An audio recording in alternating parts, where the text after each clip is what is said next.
Mohr, co-founder of Reqfast. In a nutshell, Reqfast is intelligence management. We manage stakeholder requirements and tie it to your workflow. Former Marine, I did a lot of intel-y stuff for the government. Then I crossed over to the customer side and worked for financial services, CTI. Then I went to the dark side to be on the vendor. So a kind of intel geek through and through.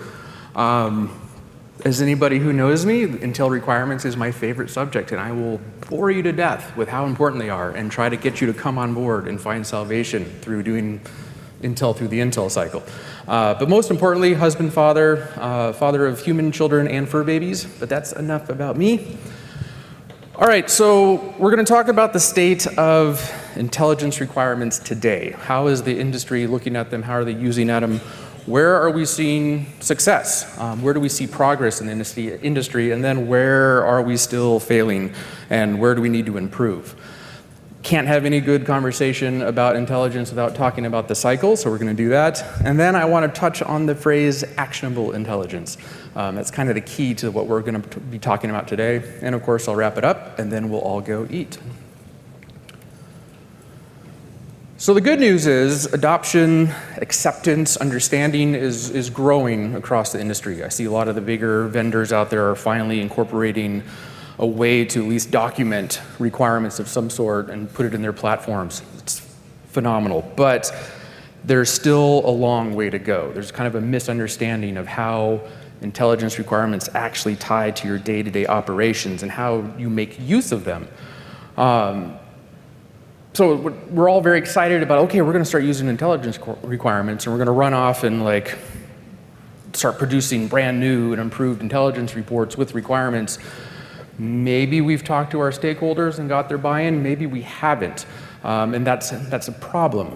So we're going to talk about these requirements of how they stand today and what we consider, to be effective intelligence requirements and why they might be a problem. This is a pretty accurate description of what is passed off as intelligence requirements. Now, the advantage of having a list like this is you can pretty much research and write about whatever it is you want, because somewhere you can fit it into these categories, right?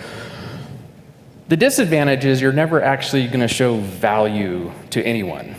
You're just writing reports against, let's just face it, these are tags. It's very hard to show that you're understanding the needs of your stakeholder, right? There are quite a few teams out there, vendors included, who regularly complain that, we don't know, we can't demonstrate value. We don't know if anybody's even reading our reports. And it's not uncommon to have stakeholders who are receiving CTI reports, both from vendors and from their own teams, that they just kind of put them in the trash because they don't know what they're supposed to be doing with that report. And if everything is for situational awareness, it's not a good situation. But this is common. These lists usually get created because soliciting requirements from your stakeholders is problematic at best. So let's run through a scenario that I think most of us in this room have had some similar conversations like this. And so here's the scenario, right? You, the CTI professional, are going to sit down with your stakeholder to solicit requirements. Just get that quick list, easy, 5-minute conversation tops, right? So hi there, number one stakeholder. I'm Brian from the CTI team. We are a top tier cyber threat intelligence team. We have Bob from the CIA. We have Susan, 20 years counterintelligence with the FBI. We have Steve, man.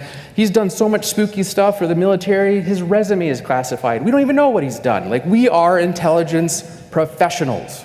And we know that it is critical as a good intelligence professional to get your stakeholders. So with that being said, what are your requirements?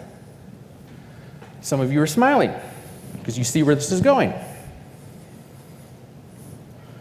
Well, you're the intelligence professional. You tell me what I'm supposed to know. Who's here been there? Well, yes, yeah. I mean, we know lots of stuff. We have so many tools. We can tell you about everything, but I know that you, as the stakeholder, have unique needs. So please, just tell us specifically, what is it you want to know? Well, I guess you just tell me about the threats. the threats. Okay, well, great. Yeah, which threats? All of them. You want us to give you information on all of the threats. Yes, that is my requirement. I want to know about all the threats, right? I would not call this a successful conversation when eliciting intelligence requirements. Some of you have probably lived this almost word for word. And I know the intelligence providers in the room have had very similar conversations with their customers as well.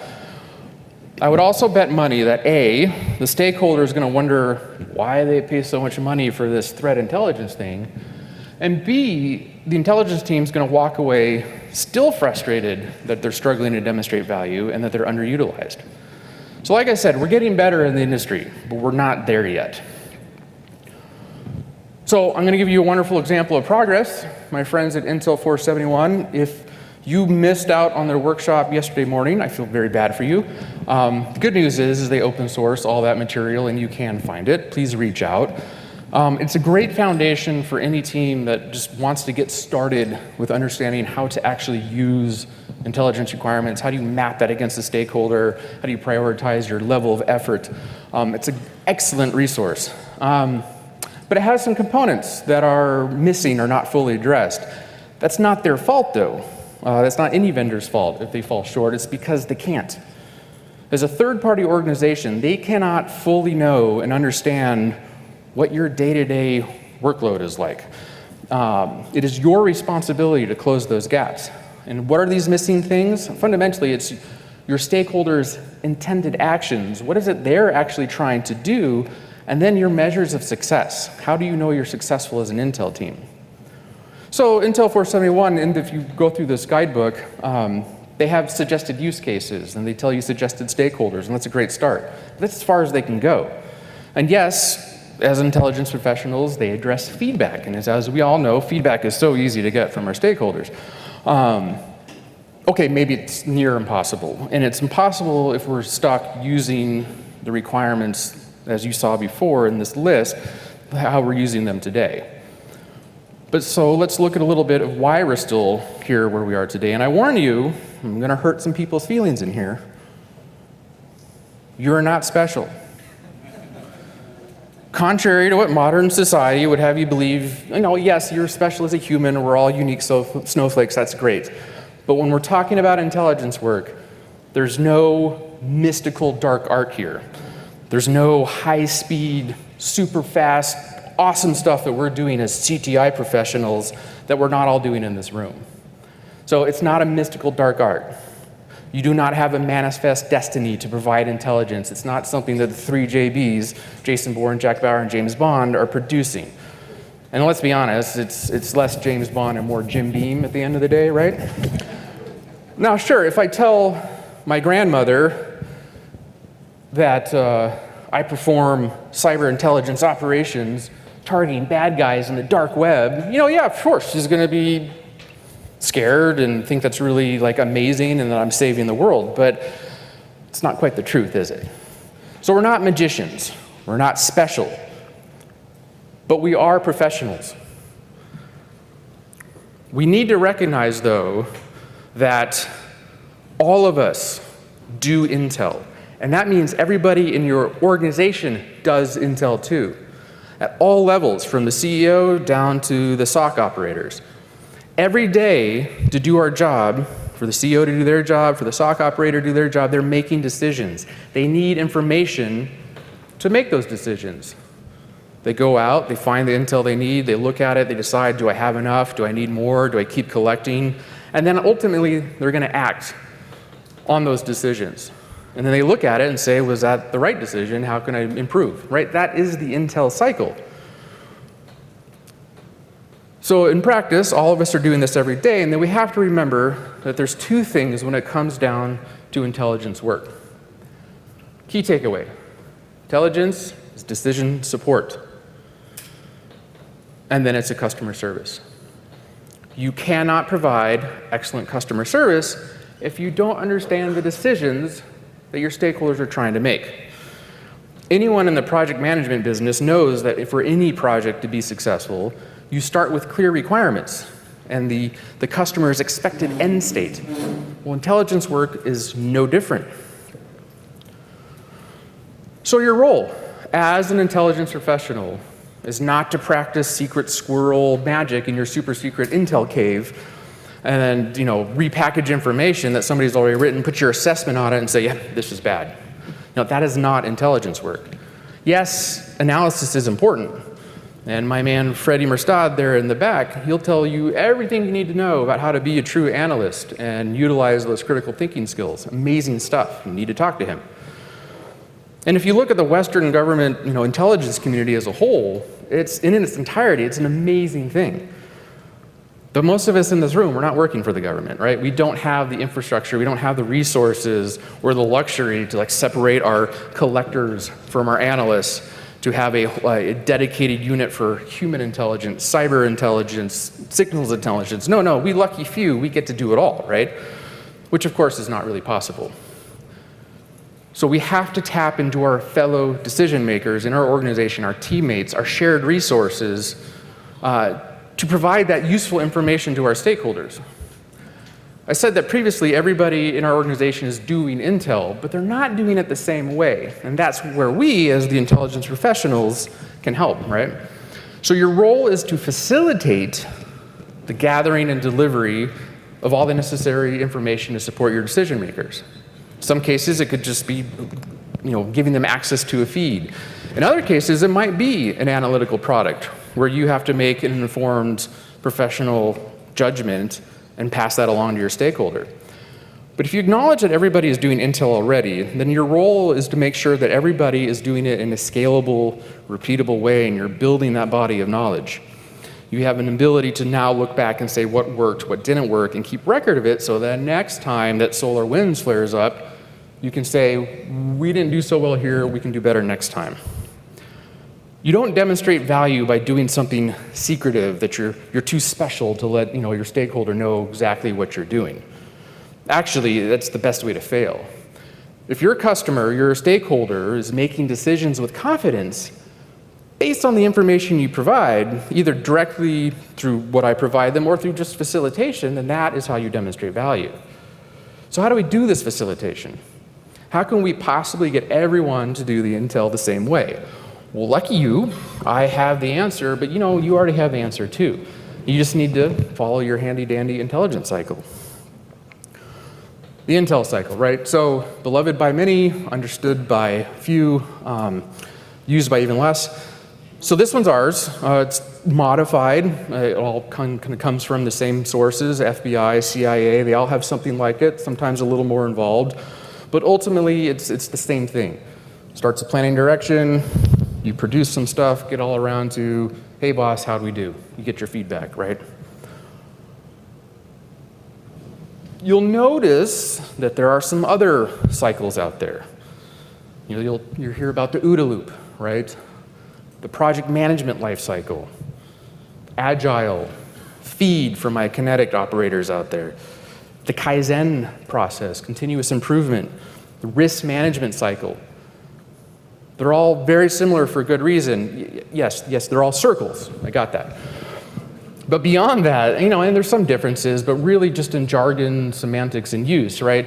At their core, they all focus on a stakeholder wanting to take actions, gathering the information they need, acting on that information, and then adjusting to the result. These are all intel cycles. In a practical, how to tie this cycle to your everyday, think of it in this way. My stakeholder is trying to accomplish A. They need to know B so they can choose between the actions of X, Y, and Z. And then fundamentally, did we give them enough B for them to make that decision with confidence? If not, then you adjust and you start over again.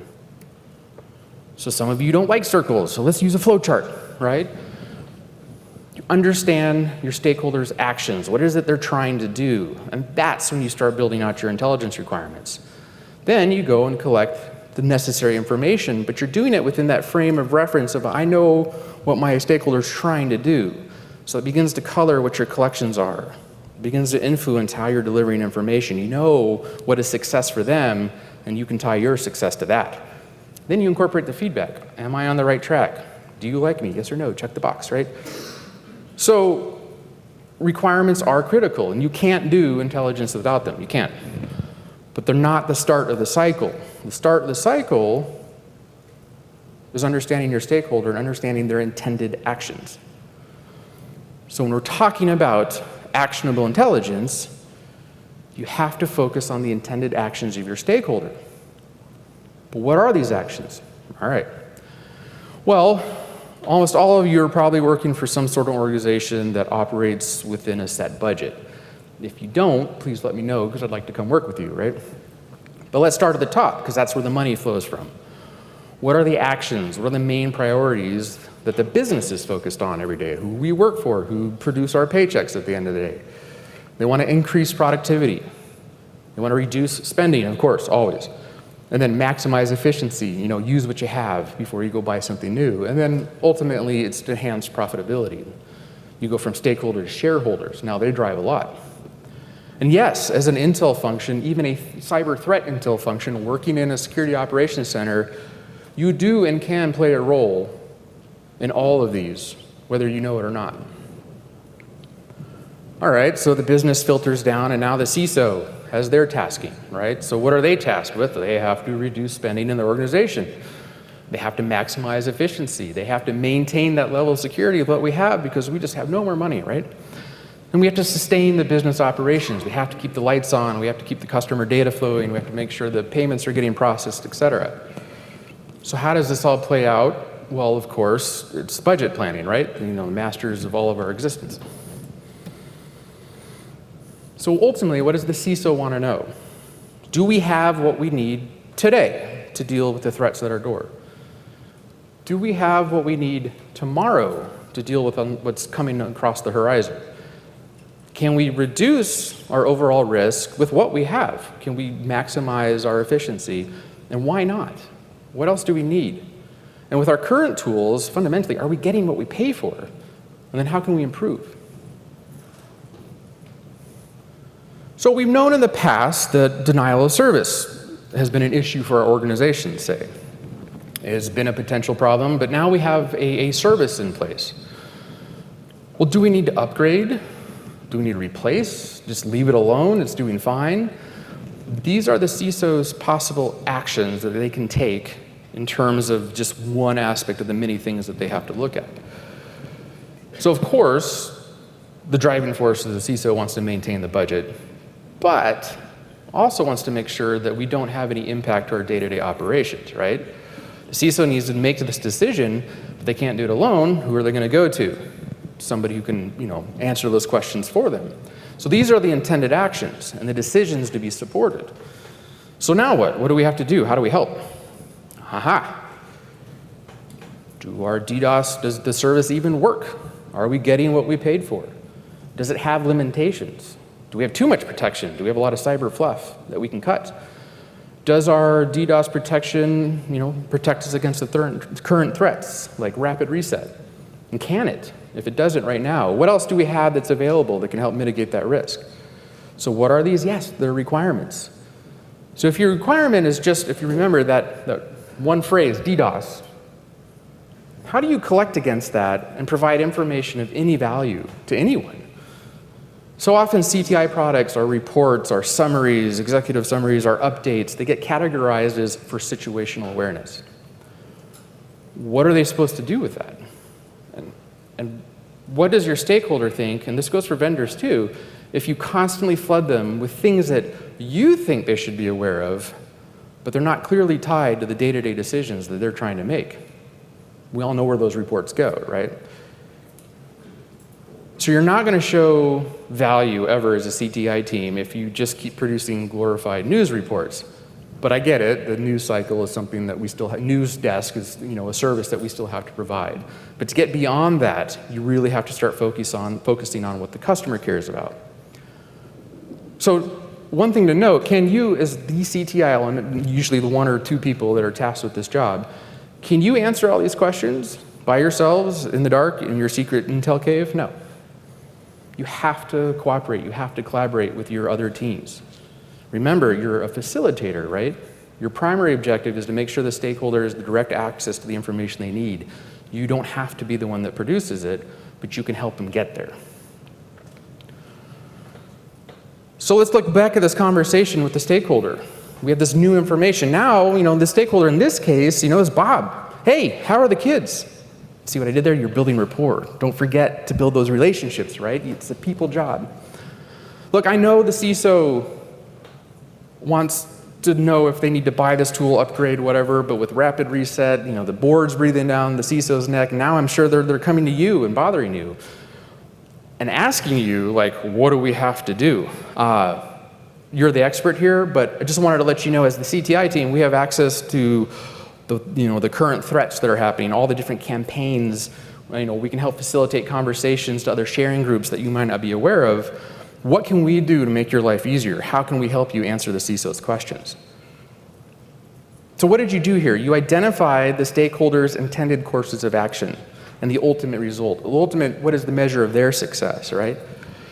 You understand the decisions they're trying to make, and you identify what it is you can actually do for them. It's no longer this oddly phrased, what do you want to know? It's too open-ended. Now, that being said, they might very well still tell you to go away. No thanks, we got this. But I promise you, you're going to start having more success with these stakeholder solicitation conversations and actually demonstrating value with your products if you take the time to understand where they're coming from and what it is they're trying to accomplish. So these two things that the third parties can never tell you, manual, website, tool, whatever, no matter what the marketing teams will tell you, it's the actions of your stakeholders and the measures of their success. There's no manual, and I wish I could tell you the easiest way to get there. But it's a conversation that you have to have with your stakeholder. It's a relationship you're going to start building. It's not something you can just pick up and start doing within a few minutes. But the basic fundamental measure of success for any Intel organization is this stakeholder able to confidently make a decision with the information that I provided? Now, how you put that into quantifiable data to measure performance, efficacy, efficiency, that's your journey. You have to establish and identify those relationships, like I said, and identify those requirements with their measures of success right up front. And it just comes down with asking that question. If this is what you need to know, how are you going to tell me that it's right, or you needed this, or it's good, or you need more information? You have to have that part of the conversation early on. If you wait till the end of the year to go back and get the feedback on your products, you're not going to get it. You know this. You've been doing this. Most of us have, at best, a 3% rate of return on our feedback. Why? Because we didn't make it part of the deal from the very beginning. It's like, okay, this is my job as an Intel professional to support your decisions. These are your decisions. How are you going to tell me that I'm successful? Build that contract up front. All right, fine. You're special. And you're not alone. Everybody here has chosen a very unique industry to work in. It's new. We don't have decades of best practices. We're really coming just up to a decade. And we're just now getting in the habit of, we realize that just sharing IOCs and IP addresses and whatnot only gets you so far. Finally, we're in these rooms and we're talking about what we're actually doing and why. And what is the impact? What's working, what's not. So you're not alone. You're all struggling with the same problems. And no matter how many people are on your team, how large your budget, what are your tools, vendor, customer team, we're all struggling with the same stuff. So it's important that we have these conferences where we get all together in this room, that we have these discussions. You tell me I'm crazy and I want to go to lunch. That's great. But we're building those relationships, and we're building the network and the basis of the best practices for this industry. So I want to thank you all for being here and being part of that discussion. So, in conclusion, remember that intelligence is decision support. That's it. It's your sole role. It's to support somebody in making a decision by providing them with that information. They feel good. Yes, it may not be complete, but they understand why it's not complete, and they're still going to make that decision. And it's a customer service. Your stakeholder is your customer. You are providing them with products and services. So it's critical, as anybody in the customer service business knows, that you have to understand what it is they actually want, the needs that you are fulfilling, their measures of success. So requirements are critical, but you don't start there. You have to understand where your stakeholder is trying to go. So yes, intelligence requirements are critical. Can't have a program without them, but they don't come out of nowhere. There's just not a list of DDoS malware. It's all based on your stakeholders' actions. If you want to provide actionable intelligence, you have to address the actions that the decision maker needs to take. So I'm happy to answer any questions at this point, or we can do it over lunch or not. But thank you very much for your time.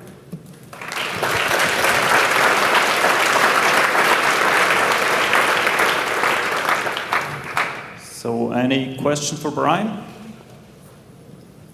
There's always the one guy. Everybody else is like, I want to eat. Hello, and thank you very much for the presentation.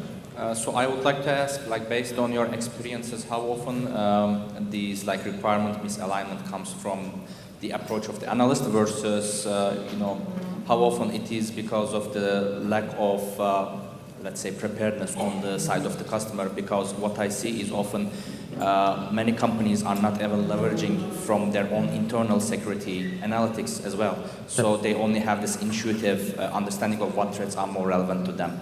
So, yeah. Okay, a lot there. Yes, in many cases, your stakeholder is not going to be prepared. They're not going to know. You have to educate up, unfortunately. So when you're having those conversations, it's good to have a list and going and something to talk about, something to base, but you need it to be a little more detailed, or even use examples of other decisions you support for decision makers that get that conversation going. It's very often that the stakeholders doesn't know what they don't know, right? So it still takes a little time on your part to prepare for that conversation. If your stakeholder has put out a, vision and mission report for the quarter to leadership of what they're trying to accomplish, start there. If you have a stakeholder that has previously asked you for things over the course of time, now you have a list of kind of known intel requirements they've had in the past, and you try to build what were they doing with it, and were we successful with it? So a lot of times you have to seed the conversation. It's very much, everybody here is learning, well, so is your leadership. Most leadership out there doesn't realize that their intel team is there for them. It's, they're supposed to support their decision making. They just think it's just this info processing and somebody somewhere does stuff. No. Your job is to support them in making their decisions. They don't know that yet. So a lot of the times you're just going to have to seed that conversation, and it's a learning process, right? Like I said, you're learning what your stakeholder truly wants and what their measure of success is, and you have to start somewhere. So yeah, a lot of the times it's on you to at least have that initial, this is good, yes. Go back to the agile cycle. You don't try to give them the 100% solution right off the bat. You figure out what is it you want and start small with a sprint. Is this working for you? How can we adjust? It's not easy though. It's a lot of it is personality driven. So. Yes. Hi. Great presentation. Thank you. Just wanted to ask you something. I've been thinking about this for a while. I think that talking about actionable intelligence, it just adds more confusion to the people. And I'm going to explain myself. I mean, I've been trying to understand this. And to me, how I understand intelligence, right?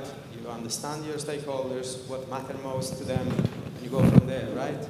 And you either answer their questions and give them the information that they need in order to make informed decisions and achieve their goals and stuff, or you don't.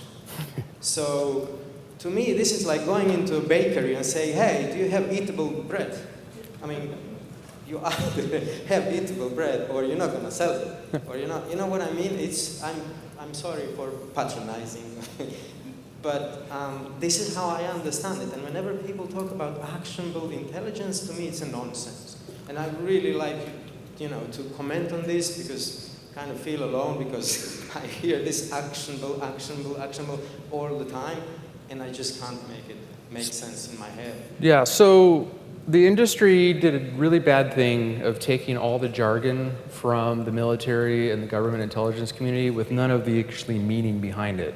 So when I was doing my stuff with the Marine Corps, actionable intelligence is pretty clear, right? My job is to go find the address of bad guy X, right? And so I go amongst the people and I work until I find somebody who can let me know, oh yeah, he lives down the street.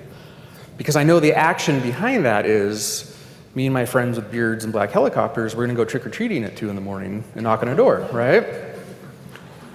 That's actionable intelligence. But then you cross over to the cybersecurity side, and what do we end up doing? Here's a list of IOCs, go! Okay, what do you mean? So we have to dial that back, and yes, you're right, I hate the phrase actionable intelligence, but we hear it all the time. Marketing loves it, because it sounds exciting, right? But making decisions is not all that exciting, but it's still a necessary function. In reality, intelligence is boring. It's methodical, it's slow, it's the same thing every day. Intelligence people don't like surprises. So we don't really want a lot of action. But we have to deal with that phrase because our stakeholders are getting fed that BS by marketing teams and the FUD factory all day long, every day. So yes, you are 100% correct. It's a stupid phrase in our realm. It doesn't really make sense. But we do have to address it. And we have to acknowledge that, okay, when we talk about action, we're talking about selecting a course of action. And that just means buy something new, rip and replace, leave it alone, hire more people. Very benign, not very exciting, but still an action. So, thank you. Okay. Thanks a lot, Brian, for this presentation.